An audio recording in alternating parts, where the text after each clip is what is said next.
check muna ako sa mga. Kaya almost done na siya.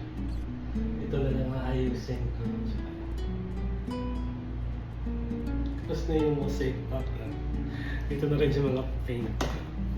Nagkalat siya here. Kailangan na natin ayusin. I have to go na. I have work today. Tutuloy ko na to next week.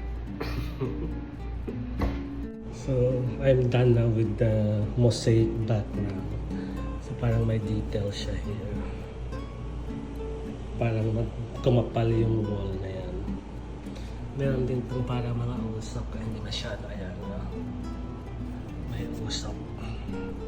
Ito hindi pa masyadong detalyado. Then ito na lang yung aayusin ko. And the flowers. And of course, this one was like this. Okay. Next.